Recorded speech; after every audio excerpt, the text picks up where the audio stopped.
আমার ইংরেজি আর আইসিটি পরীক্ষাটা খুব খারাপ হয়েছে। আপনি ইংরেজিটায় একটু বেশি মার্কস দেবেন কেমন? ক্লাসে সবার থেকে যেন আমার মার্কস বেশি হয়। বারিশের মুখের খাবারের লোকমা তুলতে তুলতে বলল ঝিলমিল। বারিশ ল্যাপটপে কাজ করছে। খাবার মুখে নিয়ে তা শেষ করে বলল, পারবো না। ঝিলমিল কপাল গুটিয়ে বলল, আপনি কিন্তু আমার হাতে খাবার খাচ্ছেন তো। প্রতিদিন রাতে আমি আপনাকে খাইয়ে দেই, আর আপনি আমার জন্য এতটুকু করতে পারবেন না? ওটার সাথে এটার সম্পর্ক কি? হ্যাঁ হ্যাঁ, দিতে হবে না। আনায়াকে দিয়েন বেশি করে মার্ক। আনায়াকে বাড়ির যেন সত্যি চিনতে পারছে না। আনায়াকে চেনেন না? আপনার প্রিয় স্টুডেন্ট, প্রতিদিন সামনের বেঞ্চে বসে। হ্যাঁ, আমার প্রিয় স্টুডেন্ট। বারিশ এখনো চিনতে পারিনি, কারণ সামনের বেঞ্চে অনেকেই বসে, আর নাম মনে রাখা তো বারিশের কাছে অসম্ভব। কে জানে কার কথা বলছে। ঝিলমিলের মুখের ভাব কেমন বদলে গেল। এবারের লোকমাটা হালকা ঝটকা মেরে বারিশের মুখে দিল। এর চেয়ে তো ফাহিম স্যারই ভালো। সেদিন আইসিটি পরীক্ষা নিয়ে চিন্তিত হয়ে শুধু ঝিলমিল বলেছিল, স্যার আমার পরীক্ষা তেমন ভালো হয়নি। ফাহিম স্যার চোখ মেরে বলেছিল, চিন্তা করো না, আমি আছি তো, আর কি চাই। এর মানে তো স্যার ঝিলমিলকে ভালো মার্ক পাইয়ে দেবে। আর এই লোক এরপর থেকে নিজের হাতে খাবেন, নয়তো আনায়াকে বলবেন এসে খাইয়ে দিতে।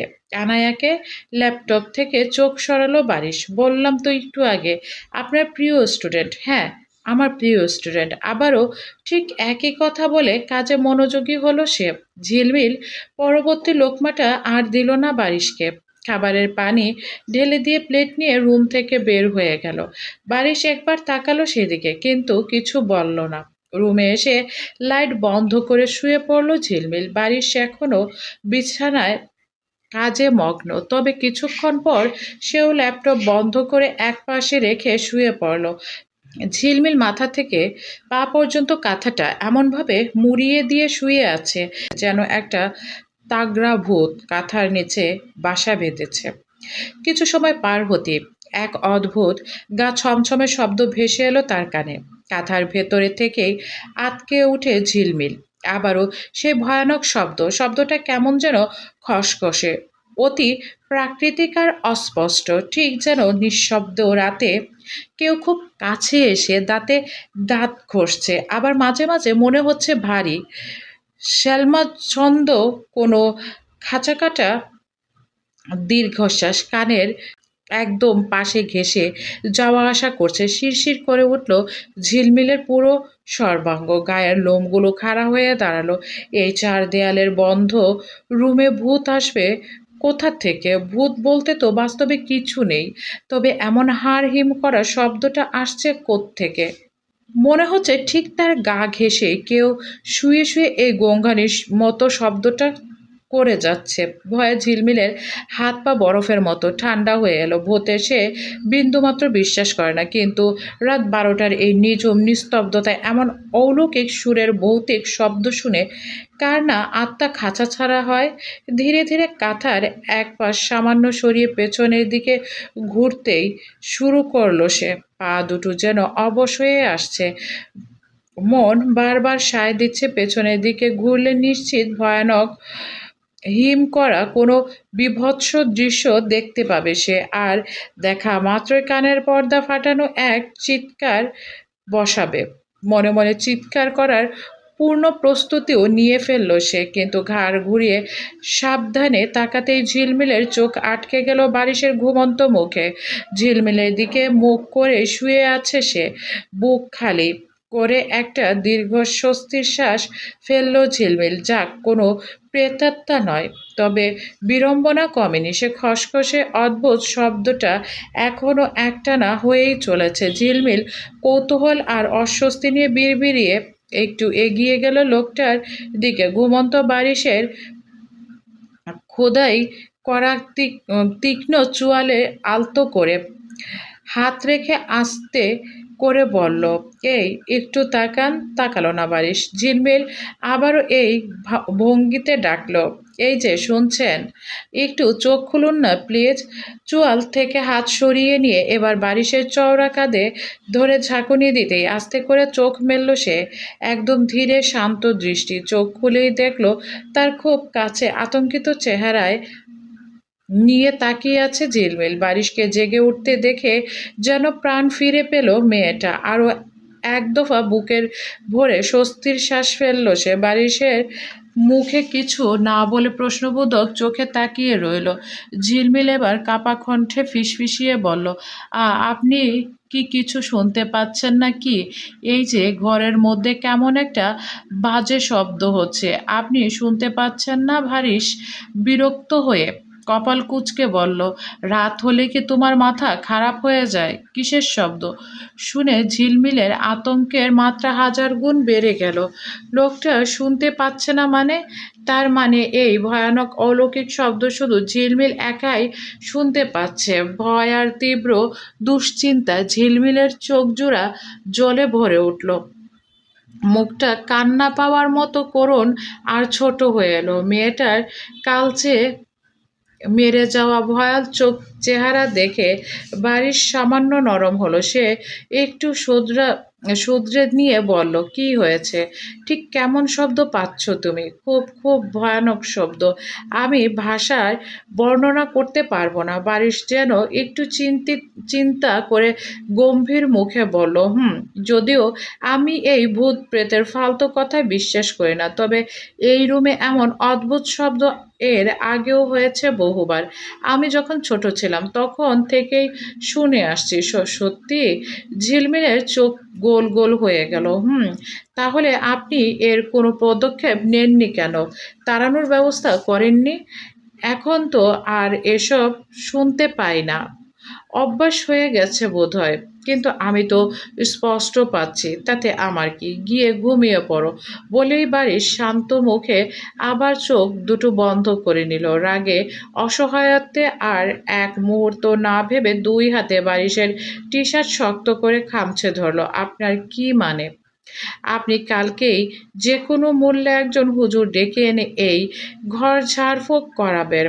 একটা ব্যবস্থা আপনাকে করতেই হবে। আমাদের বাসায় এসব ভুয়া গল্প কেউ বিশ্বাস করবে না, উল্টো তোমাকে আস্ত পাগল তকমা দিয়ে দেবে। ঝিলমিল বারিশের টি শার্ট আরও শক্ত করে আঁকড়ে ধরল, কিন্তু শব্দটা এমনভাবে আসছিল আর কিছু বলতে পারল না। আপাতত কোনো উপায় না পেয়ে ঝিলমিল চোখ দুটো শক্ত করে বুজে ফেলে বারিশের শক্ত চওড়া বুকের উপর আলতো করে নিজের মাথাটা ঠেকিয়ে দিল। যতবারই ওই অদ্ভুত খাঁজ কাটা শব্দটা নিঝুম ঘরের মধ্যে গম গম করে উঠছিল, ততবারই শিউরে উঠে বারিশের টি শার্টের কাপড় নিজের মুখটা আরো শক্ত করে গুজে দিচ্ছিল ঝিলমিল। ভয়ের চোটে তার পুরো শরীরটা তখন থরথর করে কাঁপছিল। বারিশ নিঃশব্দে ঠোঁটের কোণে হালকা বাঁকা হাসি ফোটালো। সে এক হাত বাড়িয়ে ঝিলমিলের পিঠের উপর রেখে অন্য হাতটা সাবধানে বালিশের পাশে থেকে তুলে নিল নিজের ফোন। ফোনের স্ক্রিনে একটা অ্যাপ থেকে আওয়াজ ভেসে আসছিল, যেখানে একটা স্পেশাল ভৌতিক সাউন্ড এফেক্ট প্লে হচ্ছিল। এতক্ষণ বারিশ স্ক্রিনের ওপরে আঙ্গুল ছুঁয়ে এক ক্লিকে অডিও ফাইলটা বন্ধ করে দিল। হুট করে পুরো ঘরে নেমে এলো একদম পিনপতন নীরবতা, কিন্তু সেই নীরবতার মধ্যেও ঝিলমিল ভয়ে শক্ত হয়ে লেপ্টে রইল সেই অনড় বুকের ওমে। তুমি আবার নিয়েছো দিঘি? আচমকা দিঘির রুমে নিজের মাকে প্রবেশ করতে দেখে চমকালো দিঘি। কদিন ধরে রুম থেকেই বের হয় না সে, অফিসেও যায় না। সেজন্য নূরজাহান চৌধুরী সকাল সকাল এসেছেন তার রুমে। হ্যাঁ, অস্বীকার করার কিছুই নেই, কারণ সারা রুমে সব ছড়িয়ে ছিটিয়ে আছে। তুমি কি শুধরাবে না একটুও? কেন এমন আছো? দিঘি রুম থেকে বের হতে হতে বলল, তোমার ঘ্যান জ্ঞান শোনার সময় নেই মা, আমি বের হলাম। নূরজাহান চৌধুরী দীর্ঘশ্বাস ফেললেন।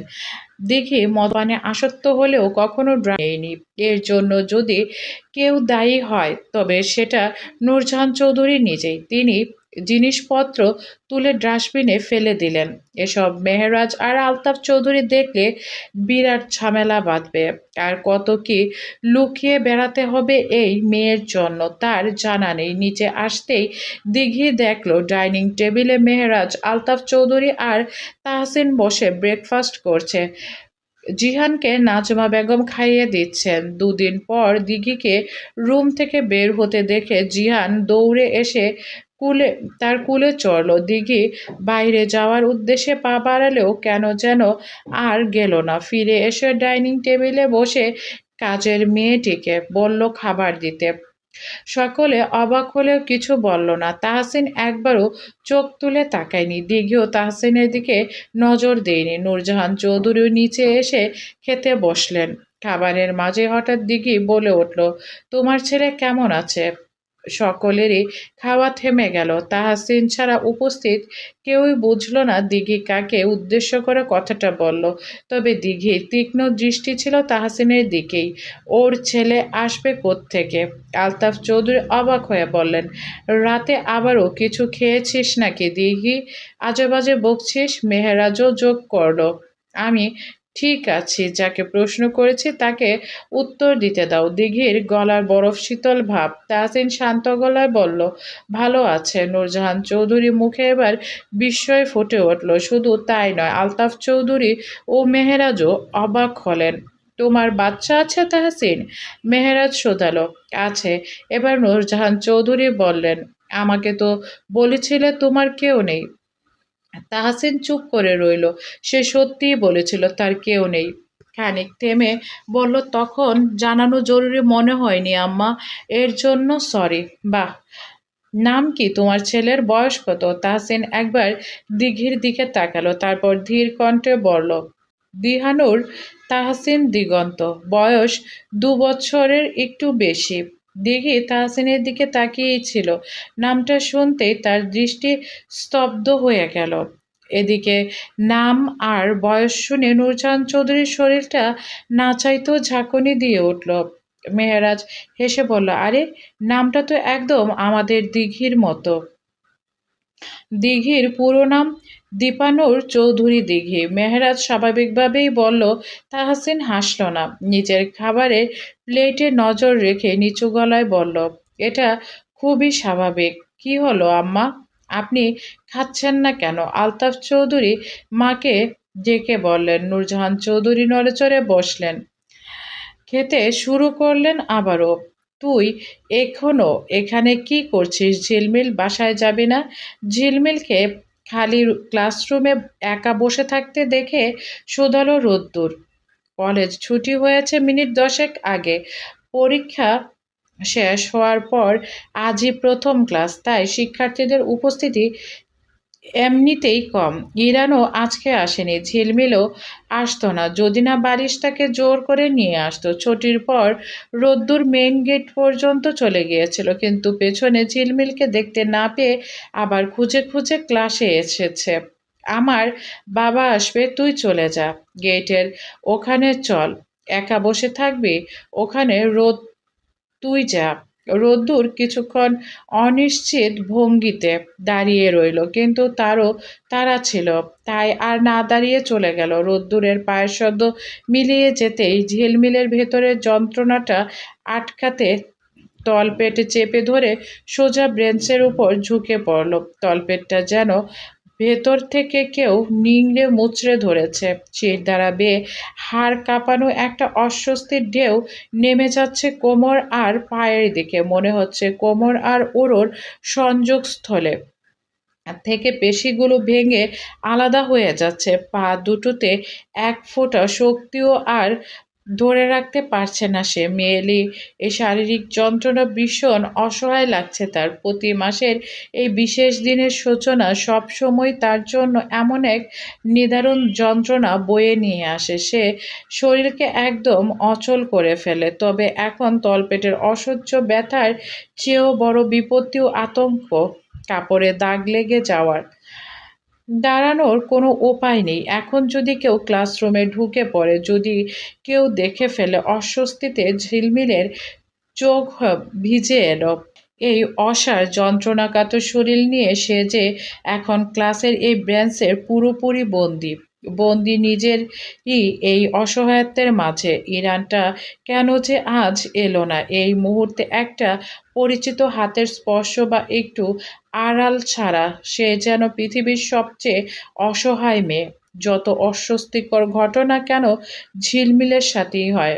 নিস্তব্ধ করিডোর থেকে হঠাৎ ভুটের আওয়াজ ভেসে আসছে, যেন খুব দ্রুত ক্লাসের দিকে আসছে কেউ। বুটের খটখটে আওয়াজ পেয়ে ধীরে ধীরে মুখ তুলল মেয়েটা। ঝাপসা চোখে দরজার দিকে তাকাতেই রাগী চোখে দাঁড়িয়ে থাকা বারিশকে দেখলো ঝিলমিল। ঝিলমিলের পুরো চোখ মুখ লাল হয়ে আছে যন্ত্রণায়, চোখের কোণে জমা হয়ে আছে কষ্ট চেপে রাখা জল।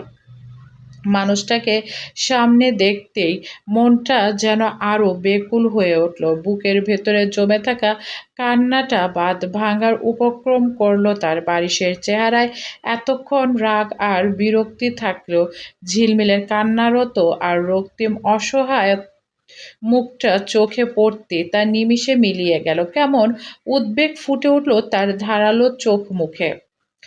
ঝড়ের বেগে এগোতে এগোতে ঝিলমিলের কাছে এসে ব্যস্ত গলায় বলল, কাঁদছো কেন? কে মেরেছে? যন্ত্রণার মধ্যেও ঝিলমিলের কপালে বিরক্তির ভাঁজ ফুটে উঠল। সে চোখ মুছে ক্ষীণ কণ্ঠে বলল, কে মারবে আমায়? আমি কি ছোট বাচ্চা? বারিশ কোঁচকানো কপালে কিছুটা চিন্তিত মুখে বলল, তাহলে এখানে এভাবে বসে আছো কেন? কখন থেকে নিচে গাড়িতে তোমার জন্য অপেক্ষা করছি আমি। ঝিলমিল যন্ত্রণায় চোখ দুটো বুজে ফেলে বিড়বিড় করে বলল, আমার আমার খুব পেটে ব্যথা করছে, আপনি চলে যান, আমি পরে আসবো। আমি চলে যাব মানে? বারিশের চোখ সরু করে ঝিলমিলের পেট শক্ত করে চেপে রাখা হাত দুটোর দিকে তাকালো। কোথায় ব্যথা করছে দেখি? একদম কাছে আসবেন না বলেই ঝিলমিল নিজের দুই বাহু দিয়ে পেটটা আরো শক্ত করে চেপে ধরে ব্রেঞ্চের উপর কুঁকড়ে গেল। বারিশ এক মুহূর্ত স্থির চোখে শান্ত হয়ে দাঁড়িয়ে রইল। ঝিলমিলের শরীর মোচড়ানো আর মুখের অসহায় ভঙ্গি দেখে পুরো বিষয়টা বুঝতে আর বাকি রইল না তার। গম্ভীর গলায় শ্বাস ছেড়ে বলল, আগে বলনি কেন? জানলে আজ কলেজে নিয়ে আসতাম না। ঝিলমিল ব্যথায় চোখ বন্ধ রেখে ক্ষোভ প্রকাশ করে বলল, মনে করে দেখুন, আজ সকালে আমি আসতে চাইনি। উফ! বারিশের ইচ্ছে হলো এই মেয়েটাকে ধরে একটা আছাড় মারতে। এই মেয়ে তো রোজ সকালেই কলেজে না আসার জন্য বায়না ধরে। কোনটা তার ফালতু বাহানা আর কোনটা সত্যি কিভাবে বুঝবে? ঝিলমিলের ফ্যাকাশে হয়ে যাওয়া মুখটার দিকে তাকাতেই আবার নরম হলো সে। একটু নরম গলায় বলল, খুব বেশি ব্যথা করছে? চলো আমার সাথে। বলতেই ঝিলমিলকে কোলে তুলে নেয়ার জন্য সামনের দিকে হাত বাড়ালো সে। ঝিলমিল এক ঝটকায় নিজের শরীরটা পেছনে নিয়ে বাধা দিল, আপনি চলে যান না। একটা আয়া খালাকে ডেকে দিন। যুবকের শক্ত চোয়াল দুটো আরো কঠিন হয়ে উঠল এবার। নিজের রাগ আর বিরক্তি সামলাতে একটা লম্বা শ্বাস নিল সে। তারপর আবারও তাকে ধরতে গেলে একইভাবে পিছু হটে ঝিলমিল। রুগ্ন গলায় বলল, আরে আমি এখন দাঁড়াতেই পারবো না। বারিশ আর কোনো কথা বাড়ালো না, একদম চুপচাপ নিজের গায়ে থাকা উপরের শার্টটার বোতামগুলো ঝটপট খুলে ফেলল। গায়ে এখন শুধু একটা স্লিভলেস টি-শার্ট রইল তার। তারপর বেঞ্চ থেকে ঝিলমিলকে প্রায় এক প্রকার জোর করে দাঁড় করিয়ে শার্টটা ওর কোমরে খুব সুন্দর করে পেঁচিয়ে বেঁধে দিল। আর মুহূর্তের মধ্যে কোনো আপত্তির সুযোগ না দিয়ে এক ঝটকায় ঝিলমিলকে নিজের কুলে তুলে নিল। হঠাৎ শূন্যে ভেসে উঠতেই ভয়ে বারিশের গলা শক্ত করে জড়িয়ে ধরল ঝিলমিল। চারপাশের খালি বারান্দার দিকে তাকিয়ে আতঙ্কে বলল, কি করছেন? কেউ দেখে ফেলবে তো আমাদের। বারিশ ভারী পায়ের নিচে নামতে নামতে গম্ভীর গলায় গজগজ করে উঠল, let me watch. I don't give a damn about anyone when you are in pain. Barish ঝিলমিলকে কোলে তুলে নিচতলা পেরিয়ে বাহিরের মাঠের দিকে হেঁটে চলল। কলেজ ছুটি হয়েছে বেশ অনেকক্ষণ আগে, তাই বিশাল মাঠটা একদম ফাঁকা। কিন্তু গেটের কাছাকাছি আসতেই বিপত্তি ঘটল। গেটের ঠিক উল্টো পাশের একটা রেস্টুরেন্ট থেকে কাঁচের দেয়াল ঘেঁষে ওদের এই দৃশ্য দেখল পরিণীতা। তার ঠিক সামনে বসে আছে জারিফ। দুজনে একসাথে দুপুরের খাবার খেতে এসেছে। জারিফ বাহিরের দিকে ইশারা করে পরিণীতাকে দেখিয়ে বলল, ওই তো দেখছেন, বললাম না আমার চাচ্চু বিবাহিত, আর যাকে কুলে নিয়ে হাঁটছে সে আমারই এক্স। খুব গভীর সম্পর্ক ছিল আমাদের। পরিণীতা এক নজরে দৃশ্যটা দেখে চোখ সরু করে শোধালো, তোমার চাচ্চু জানে এসব? হয়তো না। তাহলে বলছো না কেন? সময় হলেই বলবো। জারিফের রহস্যময় হেসে সেদিকে থেকে নজর সরালো। তারপর চোখ রাখলো পরিণীতার ঘাড়ের এক পাশে, যেখানে চুল দিয়ে লুকানোর চেষ্টা করে আর যে বাড়ির ট্যাটুটা। সেদিকে তাকিয়ে বাঁকা হেসে জারিফ যোগ করলো, আমার বার্থডে পার্টিতে কিন্তু আপনি আমার স্পেশাল গেস্ট। সাবধানে। ঝিলমিলকে গাড়ির সিটে বসিয়ে দিল বারিশ। দরজাটা আটকে দিয়ে দ্রুত পায়ে চলে গেল পাশের একটা বড় ফার্মেসিতে। মিনিট পাঁচেকের মধ্যেই এই এই সময় জরুরি যেসব জিনিস দরকার সাথে পেন কিলার নিয়ে ফিরল সে। গাড়ির দরজা খুলে জিনিসগুলো ঝিলমিলের হাতে দিয়ে বাইরে দাঁড়িয়ে রইল। গাড়ি আর সামনের কাঁচ ভালো করে আটকে দিয়ে চুপচাপ একটা সিগারেট ধরালো। কিছুক্ষণ পর ভেতরে এসে বোতলের মুখ খুলে একটা পেন কিলার আর পানির বোতল বাড়িয়ে দিল ঝিলমিলের দিকে। এটা খেয়ে নাও, ব্যথা কমবে। ঝিলমিল চুপচাপ ওষুধটা গিলে নিল। তবে ওষুধ খেলেও পেটের ওই বিদঘুটে মুচড়ানোর তীব্র কষ্টটা কমতে একটু সময় লাগলো। ঝিলমিল ক্লান্তিতে সিটে মাথা এলিয়ে দিল। ব্যথার যন্ত্রণায় চোখ দুটো বুজে থাকতে থাকতেই একসময় তন্দ্রাচ্ছন্ন হয়ে পড়ল সে। গাড়ি ততক্ষণে শহরের মূল রাস্তায় নেমে এসেছে। ড্রাইভ করতে করতেই বারিশ এক হাতে স্টিয়ারিং ধরে অন্য হাতে ঝিলমিলকে আলতো করে নিচের দিকে টেনে আনলো। তারপর যত্ন করে মেয়েটার মাথাটা বসিয়ে দিল নিজের চওড়া কাঁধের উপর। হঠাৎ স্পর্শে ঝিলমিলের হালকা ঘুম ভেঙে গেল। চোখ মেলে নিজেকে বারিশের এত কাছে দেখে কিছুটা সরে আসতে চাইল সে। বারিশ সামনের রাস্তায় নজর রেখে বেশ ধমকের সুরে গম্ভীর গলায় বলল, মারবো কিন্তু। বারিশের ধমক শুনে ঝিলমিল আর সরে আসার সাহস পেল না। চুপচাপ লোকটার শক্ত কাঁধে মাথা রেখে পড়ে রইল। কিছুক্ষণ যাওয়ার পর বারিশের গলার গম্ভীর স্বরটা আবার ভেসে এলো, এখন একটু ভালো লাগছে? হুম, একদম নিচু গলায় জবাব দিল ঝিলমিল। বারিশ কোনো কথা বলল না। ঝিলমিলও নীরব রইল। ঝিলমিলের কাছে দুনিয়ার সবচেয়ে খারাপ মানুষকে আজ এত ভালো মানুষের রূপে দেখে কেন যেন হজম হচ্ছে না ওর। সেই দিনের মতো আজও ইরানের বাবা মাতাল হয়ে রাস্তায় পড়েছিল। তবে আজ তাকে প্রথম দেখতে পায় পুলিশ অফিসার ইমন।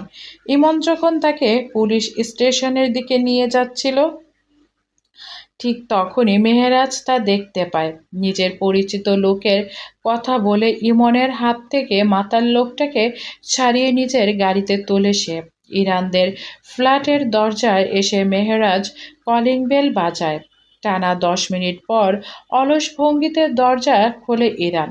মেহেরাজের ওর দিকে তাকিয়ে বিরক্তি মাখানো গলায় রাগ দেখিয়ে বলল, দরজা খুলতে এত সময় লাগে নাকি? ইরান স্বাভাবিক গলায় উত্তর দেয়, রাতের খাবার খাচ্ছিলাম ভাইয়া। যাগে, এই নাও ধরো তোমার মাতাল বাবাকে। ইরান এক নজর বাবার দিকে তাকিয়ে সোজা মুখে বলল, না, আমি ওনাকে ঘরে তুলব না। প্রতিদিনের এই মাতলামো আর সহ্য হয় না আমার। যেখানে কুড়িয়ে পেয়েছিলেন সেখানেই ফেলে রেখে আসুন। মেহেরাজ কপাল কুঁচকে চোখ গরম করে বলল, ঘরে তুলবে না মানে? উনি সোজা পুলিশ স্টেশনে যাচ্ছিলেন। রাস্তায় পেয়েছি বলেই বেঁচে গেলে বুঝলে। পুলিশের নাম শুনতেই ইরানের মুখের হাসিও উধাও হয়ে গেল। বাধ্য হয়ে বাবাকে ধরে ঘরের ভেতরে নিয়ে সোফায় শুইয়ে দিল সে। মেহেরাজও পিছু পিছু ভেতরে এসে বসলো। ইরান খানিকটা অপ্রস্তুত হলো, কিন্তু মুখে তা প্রকাশ পেতে দিল না। মেহেরাজকে সোফায় বসিয়ে রেখে দ্রুত রান্নাঘর থেকে কফি বানিয়ে নিয়ে এলো সে। কফির কাপটা সামনে বাড়িয়ে দিতেই আর চোখে তাকিয়ে বলল, আপনার গার্লফ্রেন্ড কেমন আছে? মেহেরাজ কফিতে চুমুক দিতে দিতে অবাক হয়ে বলল, আমার আবার গার্লফ্রেন্ড আসবে কোত্থেকে? কেন, সেদিন না নিজেই বললেন? বলেছিলাম, ও হ্যাঁ, ভালো আছে সে। ইরান মুচকি হাসলো। সে খুব ভালো করেই জানে মেহেরাজ মিথ্যা বলছে। ঝিলমিলের কাছ থেকে খবর নিয়েছে সে। কোনো গার্লফ্রেন্ড নেই তার। মেহেরাজ কফির কাপে শেষ চুমুক দিয়ে ইরানের ঘরের চার দেয়ালে চোখ বোলালো। তারপর হঠাৎই প্রশ্ন করে বসলো, তোমার বাবা তো সারাদিন নেশা করেই কোল পায় না, তা তোমাদের সংসার আর পড়াশোনার খরচ চালায় কে? ইরানের মুখের চঞ্চল হাসিটা এক নিমিষে মিলিয়ে গেল। গমগমে গলায় বলল, চালায় কেউ একজন। কে সে? আপনি চিনবেন না ভাইয়া? বান্ধবীর চাচাকে কথায় কথায় ভাইয়া বলো, লজ্জা লাগে না? চাচ্চু ডাকবে, কতবার বলবো? আপনি কি আমার দাদার গোপন সন্তান? হোয়াট? না মানে, আমার চাচারা সবগুলোই মারা গিয়েছে, তাই কোনো চাচ্চু নেই। আপনি যদি আমার দাদার গোপন সন্তান হন তাহলে বলুন, চাচাই ডাকবো। অসভ্য মেয়ে। কথা বাড়ালো না মেহেরাজ ফাঁকা কফির কাপটা টেবিলে রেখে উঠে দাঁড়ালো, কিন্তু ঘর থেকে বের হতে যাবে ঠিক তখনই তার কানে ভেসে এলো এক অদ্ভুত করুণ শব্দ, যেন ছোট্ট কোনো বাচ্চার কান্না থেমে থেমে গুমড়ে উঠছে চার দেয়ালের আড়ালে। মেয়েরাজ থমকে দাঁড়িয়ে ভ্রু কুঁচকে শোধালো, তোমার কোনো ছোট ভাই বোন আছে নাকি এখানে? কেন বাচ্চার কান্নার শব্দ পেলাম যে? ভুল শুনেছেন ভাইয়া, এই ফ্ল্যাটে আমরা দুজন ছাড়া আর কেউ নেই। কিন্তু আমি তো একদম স্পষ্ট শুনলাম। কই, আমি তো কিছুই শুনলাম না। মেহেরাজ আর কোনো তর্ক করল না। সোফায় শুয়ে শুয়ে ইরানের মাতাল বাবা তখনও তার মৃত স্ত্রীকে উদ্দেশ্য করে গুনগুন করে যাচ্ছে। সেদিকে একবার শেষ নজর বুলিয়ে দরজার দিকে পা বাড়ালো মেহেরাজ। তবে ইরানের আজকের এই অদ্ভুত আচরণটা মেহেরাজের মাথায় খটকা বাঁধল। মেয়েটা যেন মেহেরাজকে ঘরে দেখে ভীষণ অস্বস্তি আর এক অদৃশ্য আতঙ্কে ছটফট করছে। অথচ এই মেয়েই তো রাস্তাঘাটে তাকে দেখলে কথা বলে বলে একদম পাগল করে দেয়। মেহেরাজ ফ্ল্যাট থেকে বের হয়ে সিঁড়ি দিয়ে নিচে নেমে যেতেই ইরানের মাতাল বাবাকে সোফার ওই অবস্থায় ফেলে রেখে নিজের রুমে ঢুকে দরজা আটকে দিল। টুম্পা আর পারুল রান্নাঘরের এক কোণে একদম জড়সড় হয়ে দাঁড়িয়ে আছে। দুজনেই চোখ মুখ গোল গোল করে যেন কোনো অলৌকিক দৃশ্য দেখছে, কিন্তু তার চেয়ে কোনো অংশে কম কিসের। চঞ্চল শাহরিয়ারের দ্বিতীয় সন্তান আজ কিচেনে ঢুকে রাতের খাবার বানাচ্ছে। পরনে তার কালো রঙা স্লিভলেস টি-শার্ট আর ট্রাউজার। চওড়া বাইসেপ আর চওড়া কাঁধের ভাঁজগুলো স্পষ্ট বোঝা যাচ্ছে। কোনোই উল্টে খুন্তি নাড়ার প্রতিটি ভঙ্গিতে যেন কোনো দক্ষ শেফের পারদর্শিতা। চুলার ডিসপ্লেতে লাল রঙের টাইমার ফুটেজ, আর বারিশের প্যানে মশলা আর চিকেন উল্টে পাল্টে দিচ্ছে। টুম্পা আর পারুলকে এভাবে হাঁ করে নিজের দিকে তাকিয়ে থাকতে দেখে বারিশ চুলার পাওয়ার লেভেল একটু কমাতে কমাতে ভারী গম্ভীর গলায় বলে উঠল, এখানে কি আমি কোনো বায়োস্কোপ খেলা দেখাচ্ছি যে নিজেদের কাজ রেখে এভাবে হাঁ করে দাঁড়িয়ে আছো? বারিশের ঠান্ডা দমক শোনা মাত্রই টুম্পা আর পারুল ঝটপট সেখান থেকে কেটে পড়ল। রান্না শেষ করে বারিশ একটা ট্রেতে সুন্দর করে গরম গরম ফ্রাইড রাইস আর চিকেন সাজিয়ে নিল। তারপর ট্রেটা হাতে নিয়ে ধীর পায়ে হেঁটে এলো উপরতলার ঘরের দিকে। আজকের দুপুরের খাবার বাহিরের থেকে আনা হয়েছিল। দরজা ঠেলে ভেতরে ঢুকতেই দেখলো বিছানার এক কোণে কাঁথা গায়ে পেঁচিয়ে চুপচাপ বসে আছে ঝিলমিল। পেইন কিলারের সৌজন্যে পেটের কামড়টা এখন কিছুটা কম হলেও মুখটা এখনো একদম ফ্যাকাশে তার। বারিশ ট্রেটা পাশের টেবিলের উপর রেখে বলল, ওঠো, খেয়ে নাও। ঝিলমিল খাবারের ধোঁয়া ওঠা সুস্বাদু ঘ্রাণ নাকে পেতেই মনে মনে ভীষণ খুশি হয়ে উঠল। খাবারের প্লেট নিজের দিকে নিল। বারিশও খেতে বসলো, চুপচাপ খাচ্ছে একদম। খেতে খেতে ঝিলমিল একবার তাকালো, আজ তো ঠিকই বাড়িতে হওয়া রান্না খাচ্ছে, অথচ এতদিন লোকটা অযথা তাকে দিয়ে হাবিজাবি রান্না করিয়ে খাটাতো। খাবারের স্বাদটা সত্যিই চমৎকার। সে খেতে খেতেই নিজের মনেই বলে উঠল, খাবারটা সত্যি খুব মজা হয়েছে। টম্পা আন্টির রান্না বরাবরই খুব সুন্দর হয়। কতদিন পর এমন মজার খাবার খেলাম। নিজের হাতের রান্না ঝিলমিলের নিজেরই একদম ভালো লাগে না, কিন্তু এই লোকটার ভয়ে বাধ্য হয়ে এতদিন রাঁধতে হয়েছে। বারিশ অবশ্য ওর কথায় কোনো প্রতিক্রিয়া দেখালো না। শান্ত মুখে নিজের প্লেটের খাবার শেষ করে প্লেটগুলো নিয়ে যাওয়ার জন্য টুম্পাকে ডেকে শাওয়ার নিতে ওয়াশরুমে চলে গেল। টুম্পা এসে দ্রুত প্লেটগুলো ট্রেতে তুলে নিয়ে ঝিলমিলের মুখে দেখে বুঝলো মেয়েটার শরীর ভালো নেই। সে ঝিলমিলের একটু কাছে এসে মুখ টিপে হেসে আস্তে করে শোধালো, খাওন কেমন হয়েছে? ঝিলমিল শান্ত মুখে বলল, খুব মজা। অনেকদিন পর তোমার হাতের রান্না খেলাম আন্টি। আমি তো রাঁধিনি। ঝিলমিল অবাক হয়ে তাকালো, তাহলে কে রাঁধলো? কে আবার? তোমার স্বামী। চোখ বড় বড় করে ফেললো ঝিলমিল। দেখো, একদম ফাজলামি করবে না আন্টি। উনি কিভাবে রান্না করবেন? আরে খোদার কসম, সত্যি কইতাছি, ছোট ভাইই রাঁধছে। এখন বুঝলাম তুমি অসুস্থ দেইখাই তোমার লাইগা রান্নাঘরে ঢুকছে। বাহ, কি মহাব্বত। টুম্পা চলে গেল, কিন্তু পেছনে রেখে গেল এক অচেনায় জমে যাওয়া ঝিলমিলকে। অবাক আর বিস্ময়ে ঝিলমিলের শরীর যেন কয়েক সেকেন্ডের জন্য অসাড় হয়ে রইল। লোকটা সত্যি সত্যি নিজের হাতে ওর জন্য রান্না করেছে। ওয়াশরুমের দরজা খুলে বের হয়ে এলো বাড়ির। শরীরের উপরের অংশে এক সুতো কাপড়ও নেই তার, শুধু কোমরে পেছানো ধবধবে সাদা একটা তোয়ালে। রুমে জুড়ে ছড়িয়ে পড়ল টমফোর্ড ওমব্রে লেদার বডি ওয়াশের করা পুরুষালী রয়্যাল লেদারি সুবাস। ঝিলমিল বারিশের সুঠাম চওড়া ফিগারের দিকে তাকালো।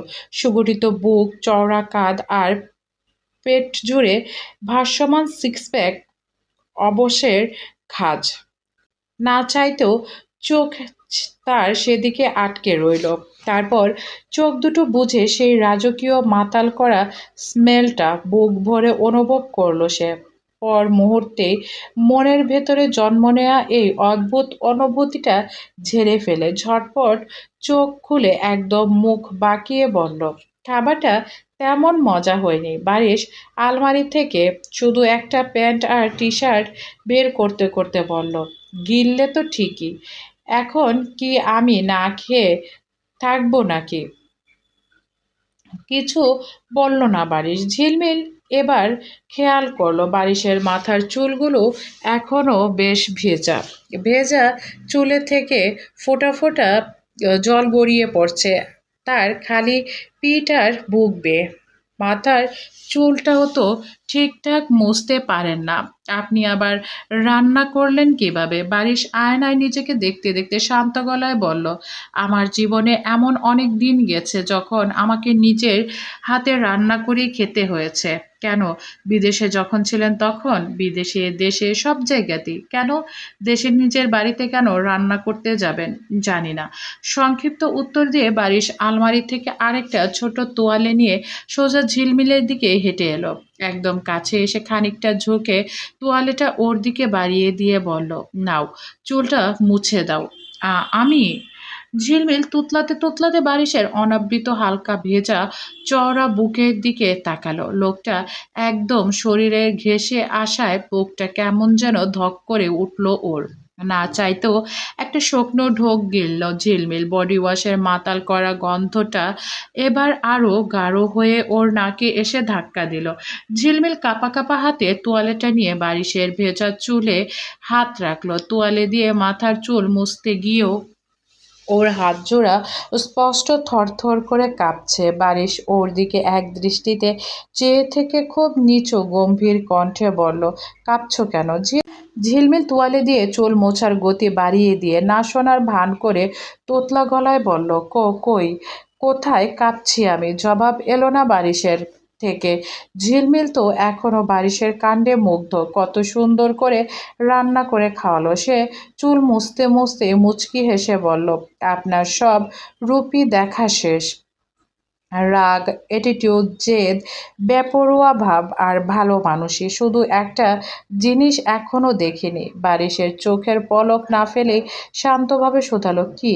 আপনাকে আমি কখনো হাসতে দেখিনি। হাসেন না কেন? কথাটা শুনে বারিশের দৃষ্টি গভীর হলো। চোখ দুটো সামান্য ছোট করে সে ঝিলমিলের আরো কাছাকাছি ঝুঁকে এলো। নিজের দুহাত ঝিলমিলের দুপাশের বিছানায় রেখে ওকে একদম বন্দি করে ফেললো। তারপর ঘোর লাগা হাসকি স্বরে বলল, তুমি আমার আরো অনেক কিছু দেখোনি, দেখতে চাও?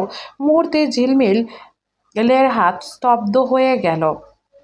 লোকটার গলার টোন আর চোখের চাহনি কেমন বদলে গেছে। খারাপ ইঙ্গিত দিচ্ছে লোকটা। ঠিক কি দেখার কথা বলছে? বারিশের তপ্ত নিঃশ্বাস এখন ঝিলমিলের গালে এসে লাগছে। নাকটা প্রায় ঝিলমিলের নাক ছুঁই ছুঁই। আরও একবার শুকনো ঢোক গিলল কিশোরী।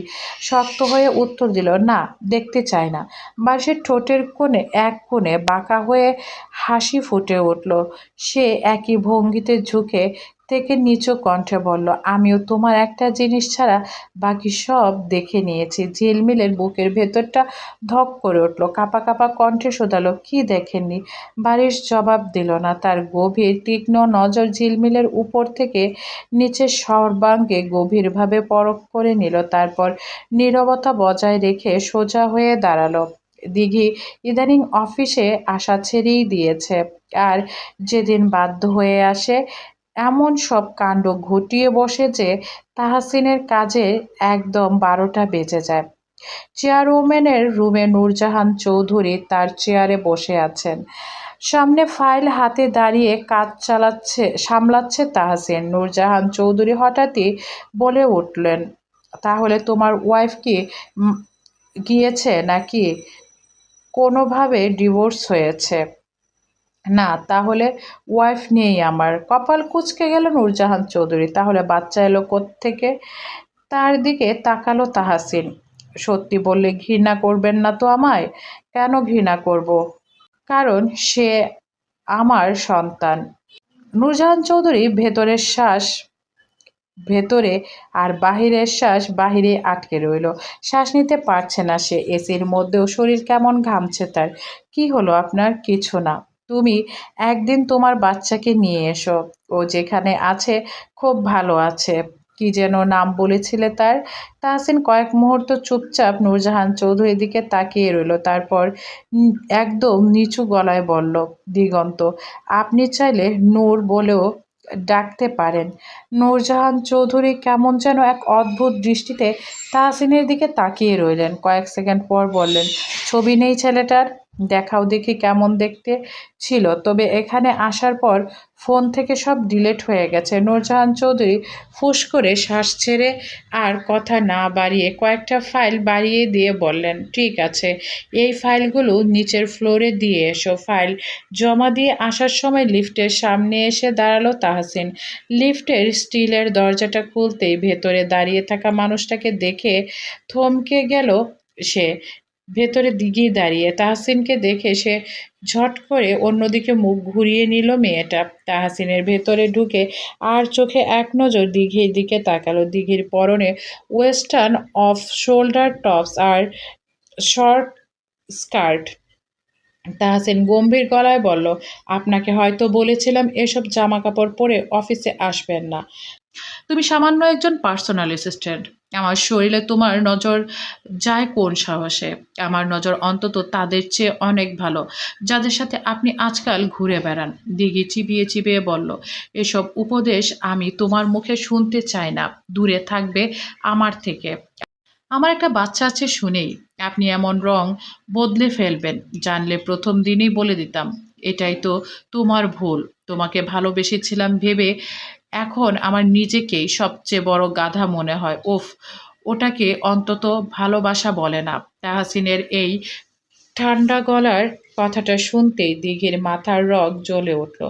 রাগের মাথায় এক হাতে শক্ত করে চেপে ধরল তাহসিনের চোয়াল, দাঁতে দাঁত পিষে বলে, এটাকেই ভালোবাসা বলে? খবরদার আমার ভালোবাসাকে ছোট করবে না তুমি। ভালোবাসি আমি এখনো তোমাকে, কিন্তু যে অন্য কোনো নারীকে ছুঁয়ে বাচ্চা জন্ম দিয়েছে সে আমাকে স্পর্শ করার অধিকার রাখে না। তাহসিন কোনো প্রতিবাদ করল না, উল্টো তার চোখ কেমন নিঃশব্দে হাসি ফুটে উঠল। দিঘি সেই হাসির মানে বুঝল না। তার নিজের চোখ দুটো তখন নোনা জলে টলমল করছে। এটা রাগ নাকি বুকের ভেতরের কান্না? দুজন মানুষের মধ্যে কতটা গভীর সম্পর্ক থাকলে একটা বাচ্চা হয়, যে তাহসিনের জন্য বারিশের মতো একটা ছেলেকে পায়ের ছেলে, পরিবার ছেলে পালিয়েছিল, সেই তাহসিন এত বড় সত্য তার থেকে লুকিয়ে রেখেছিল। দিঘির চোখের পানি সামলে বলল, তুমি যদি আরেকবার আমার ভালোবাসাকে তুচ্ছ করে কথা বলো, ফেলবো আমি তোমাকে। লিফটের দরজা খুলে গেল। সামনে দাঁড়িয়ে নূরজাহান চৌধুরী। তিনি বাইরে যাওয়ার জন্য নামছিলেন। মাকে দেখেই ঝট করে তাহসিনের চোয়াল থেকে হাত সরিয়ে নিল দিঘি। তড়িঘড়ি করে চোখের জল মুছে চরম জেদ নিয়ে বলল, আমার জন্য ছেলে দেখো মা, আমি বিয়ে করব। লিফটের এক কোণে দাঁড়িয়ে থাকা তাহসিনের দুহাত মুহূর্তে শক্ত মুষ্টিবদ্ধ হয়ে গেল। হাতের রগ ভেসে উঠল তার। নূরজাহান চৌধুরী শান্ত গলায় বললেন, সত্যি বলছি, আমি আজ থেকে দেখা শুরু করব।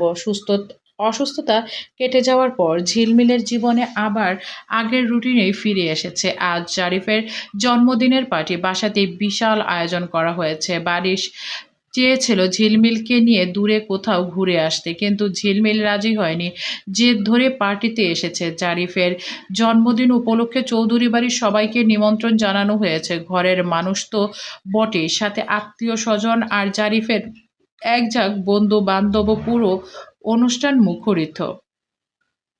আজকের জন্য ঝিলমিল সেজেছে নীল রঙের একটা শর্ট কুর্তি আর হালকা কাজের প্লাজোয়। বারিশকেও জোর করে নেবে বলে কোট পরিয়েছে। অনেকদিন পর নিজের পরিবারের মানুষগুলোকে পেয়ে বেশ গল্পে মেতে উঠেছে ঝিলমিল। অন্যদিকে বারিশ আর মেহেরাজ দাঁড়িয়ে আছে একটু দূরে। ড্রয়িং রুমের এক কোণে বারিশের চোখ বারবার গিয়ে আটকে যাচ্ছে ঝিলমিলের হাসি খুশি মুখের উপর। ভেতরটা রাগে রি করলেও এখানে রাগ দেখানোর সুযোগ নেই তার। চঞ্চল শাহরিয়ার আগে স্পষ্ট করে কঠোর সতর্কবার্তা দিয়ে দিয়েছেন, অনুষ্ঠানের মাঝে যেন কোনো প্রকার গোলমাল না হয়। হাই, কি অবস্থা? ঝিলমিলের উপর থেকে চোখ সরিয়ে পাশে ফিরতেই বারিশ দেখল পরিণীতা দাঁড়িয়ে আছে। তার পরনেও নীল রঙের হালকা এক ফিনফিনে শাড়ি। বারিশ সামান্য ভ্রু কুঁচকে শুধালো, তুমি এখানে? নিজের স্টুডেন্টের বার্থডে পার্টি আর আমি আসবো না? কেমন কথা? পাশে দাঁড়িয়ে থাকা মেহেরাজ কৌতূহল নিয়ে প্রশ্ন করলো, আপনি জারিফের ম্যাম? তা কি বিষয়ে ক্লাস নেন আপনি? পরিণীতা মৃদু হেসে জবাব দিল, ওদের ক্লাস নেই না, আমি কলেজের ম্যাথ টিচার। মেহেরাজের মনে মনে বেশ হাসি পেল। ক্লাস নেই অথচ স্টুডেন্টের জন্মদিনের পার্টিতে একেবারে সেজেগুজে হাজির। ওদিকে অনুষ্ঠানের মূল পর্ব শুরু হয়ে গেছে। জারিফ স্টেজে দাঁড়িয়ে একে একে করে নিজের পুরো পরিবারের সাথে উপস্থিত অতিথিদের পরিচয় করিয়ে দিচ্ছে, কিন্তু সম্পূর্ণ ইচ্ছাকৃতভাবেই সে নিজের চাচু বারিশ আর তার স্ত্রীর কথা এড়িয়ে গেল। ঝিলমিল চট করে সোফা থেকে উঠে সোজা স্টেজে চলে গেল। কারো কিছু বুঝে ওঠার আগেই জারিফের হাত থেকে কর্ডলেস মাইকটা এক প্রকার টেনে নিয়ে চওড়া ও স্পষ্ট গলায় বলল, hello everyone, I am Jahanara Chowdhury ঝিলমিল, জারিফ's one and only auntie, wife of Faizan বারিশ Shahriar. কথাটা বলেই ঝিলমিল মিষ্টি করে হেসে এক হাত সামনে বাড়িয়ে নিচের দিকে দাঁড়িয়ে থাকা বারিশকে ইঙ্গিত করল। বারিশ স্টেজের দিকে তাকালো। ঝিলমিলের সংবর্ধনা শুনে পুরো হলে একসাথে করতালি ঝড় উঠল। আর পাশে দাঁড়িয়ে থাকা জারিফ নিজের চোখ দুটো রাগে লাল করে ঝিলমিলের দিকে রক্তচক্ষু নিয়ে তাকিয়ে আছে। পরিণীতাও কেমন তীক্ষ্ণ চোখে তাকালো ঝিলমিলের দিকে। চলবে।